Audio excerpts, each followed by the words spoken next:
Petter, it's great to see you. Thank you for stepping here in our mobile studio. Before we start, just tell us briefly who you are and what you do. Of course. My name is Petter, and I work as a chief analyst at the analyst and consulting company Cicero, which is a specialized company within the finance sector. Right. So, yeah. Okay, now I understand that you recently carried out a comprehensive study about the fintech ecosystem in Norway. Tell me, what was the motivation to get this study done? Yeah, the main motivation was to have a brief overview of the fintech sector in Norway and trying to figure out what problems the sector has, and not least of all, which opportunities do we have, and how can we seize them in the future. What do we have to do to build a stronger fintech sector in Norway? Because, let's admit it, we haven't succeeded all that good. Right, okay, so what are the top 3 findings that you got from the report? I guess it's hard to mention some findings without going into the regulation side, but also the government in Norway. We carried out a study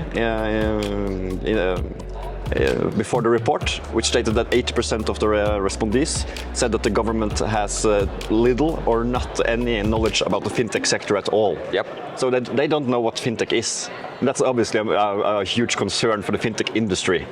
So that's one large one, and also the regulations, which aren't all that good. And maybe the cooperation needs to be better between the fintechs, the established banks, and also the government. Right. Now, I was in the panel, the opening panel this morning. We had the representatives from the Swedish Fintech Association, from Rocket, from Lithuania. What can Norway learn from what other ecosystems in the region have done that could be applied in the local ecosystem? Of course, regulation is one main topic, but I think cooperation is the key word here. Especially in Lithuania, you have the government, you have the established banks, you have the fintechs working together against a common goal.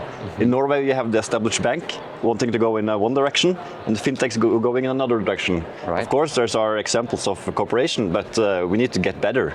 So I think that's something I, at least, will try to see more about in the future. Yeah.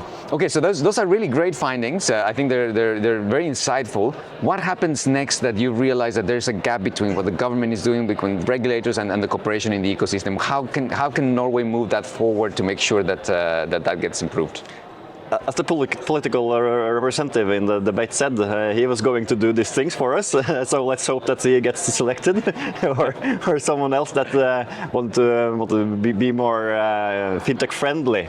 But I also think that companies or clusters like Fintech Finance Innovation could be more active, enabling these cooperations. You need someone which can gather the fintech sector and also the established banking sector towards a common goal, instead of working on in each other's house. Take anti-money laundering, for example, which is a common problem. Trying to make sure that it doesn't happen. Yeah. But the banks are solving it in their own house. No cooperation, and that's not good enough. Right. So, cooperation is a key word, I think. Yeah. Indeed. Yeah. Now, just to close, where can people get their hands on the report? It can be downloaded at the Finance Innovation website. So please check it out. Yeah. All right, amazing. Thank you very much. Thanks.